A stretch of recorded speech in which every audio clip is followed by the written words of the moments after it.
We as a nation at times have been ignorant about the fact that rice is such a wonderful sacred grain, not just in India, but across the globe. Today at Rajshri, we are going to celebrate the whole ethnicity, the whole essence of this sacred game called rice. Well, as lovely as it may sound, I'm here at Geo World Drive at this rice festival. Trust me when I say it's possibly one of the most indigenous festivals I've been to in my professional lifetime. Well, talking about rice, there were times when we used to eat it for breakfast, for lunch, for evening snacks, for dinner, for supper, for early morning breakfast, and for various meals across the day. But slowly and steadily, that charm kept fading. But here at Rajshri, as much as we love celebrating our movies, we also celebrate food with equal aplomb and touch the grassroots most of the time. Let's begin the show.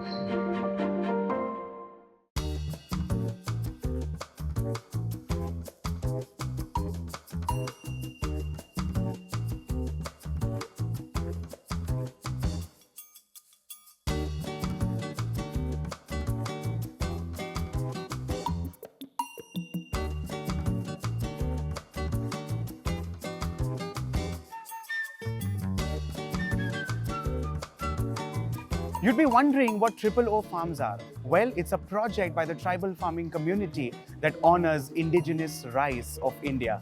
Well, I'm here not just to enjoy this festival and this beautiful exhibit, but also to savor some wonderful delicacies created today. Let's do that.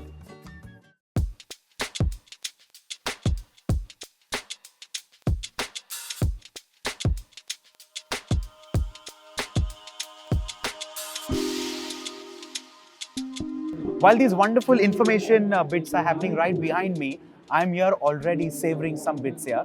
I'm going to try something called a panki, which is made with ambi moti rice. Let me quickly taste this. Beautifully nuanced, wonderfully flavored. Let me move on to the second delicacy, that is a congee from soupy parboiled rice. Perfectly starchy, sticky. It's got that wonderful note of natural parboiled rice. Let's move on to the third recipe, that is a risotto from blackjack rice. Very similar to a congee, but trust me when I say completely different flavor profile. And it's got that little bit of that dairy taste that adds in to the beauty of this wonderful risotto. And that brings me to the last dish on this plate, and that is a black rice halwa from Krishna Sal black rice. Well, I'm savoring this most amazing rice halwa which is made using black rice. I promise to rush back to the studio and show this recipe to you with regular rice that all of us can make and replicate in our homes. I promise.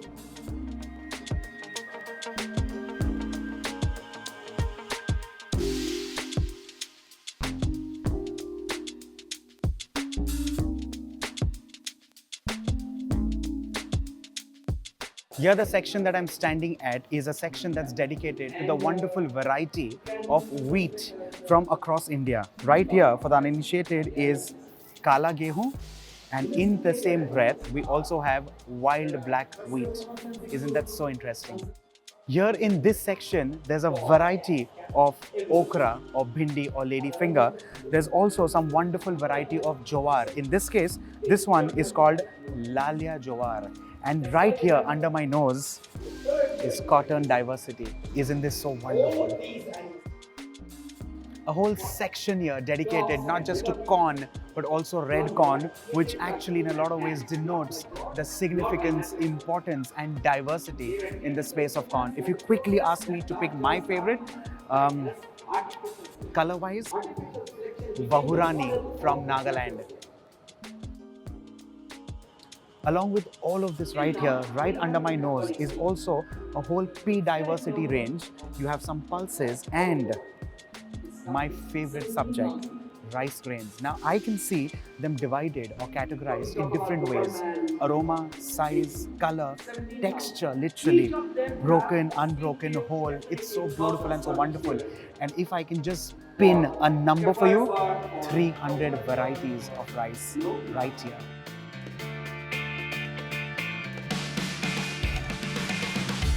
moving forward, some wonderful diversity in beans, in pigeon peas, and some vegetables which are categorically grown as instruments.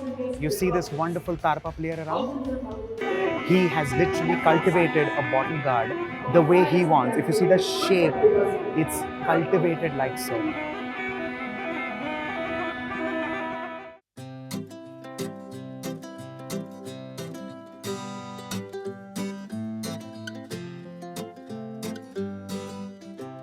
Well, the phase 1 of tasting is done. Let's move on to the next few phases.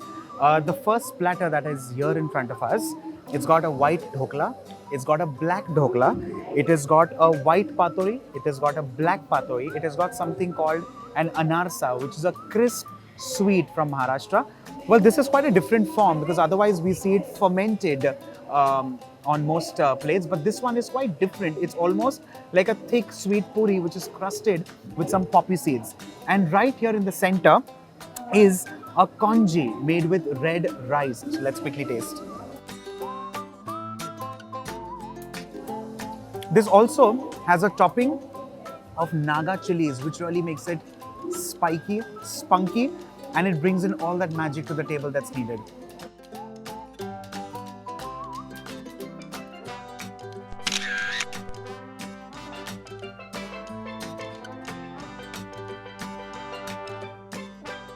The last dish here that I'm here to taste is something called pezavlia.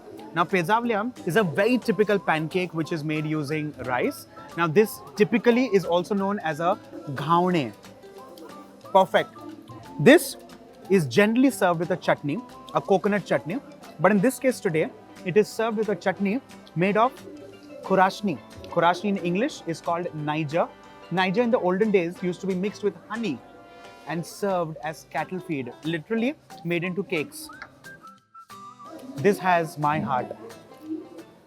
Now here's another wonderful section which I can see has a lot of snacks. If I can quickly assume what is what and then you can correct me. Chakli, god papri, and this is also made of rice. Puris, Yep. crisp, deep fried, very lightly sweet, and it's also sparkled with black sesame seeds, which makes it just about perfect. And there's some more coming in here. If you can quickly tell us what this is. This is red rice wafer. It is made from Navara. So we have a lot to taste. We've already tasted quite a bit. We did some 4 samplings there of 4 different little platters. We have this whole array of buffet here. But this, if you think is the end of it, trust me when I say this is just the beginning, because we have another buffet that's also getting ready. Let's move there.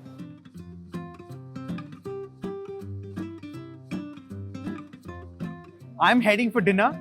Enough of following me now. Please let me eat at peace. But you have a visual delight ahead. So stay tuned.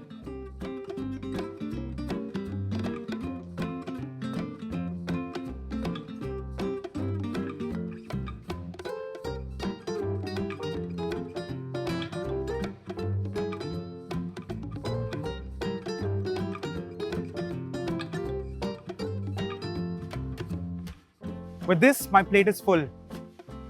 Let me eat some now.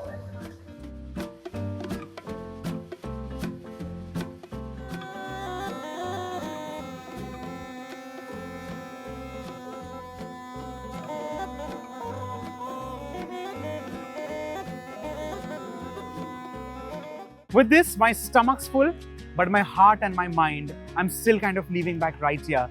This is the Rice Festival at the Geo World Drive. What did I just experience? The whole magic of 300 plus varieties of rice, some millets, some grains, heard some authorities speak, were domain experts, and after all of that, had some wonderful meal right under the sun. Now there's that little nip in the air. I need to head back home, but I leave with a promise of cooking some wonderful dishes from this festival so that you can also experience the magic that I just did. Bye for now.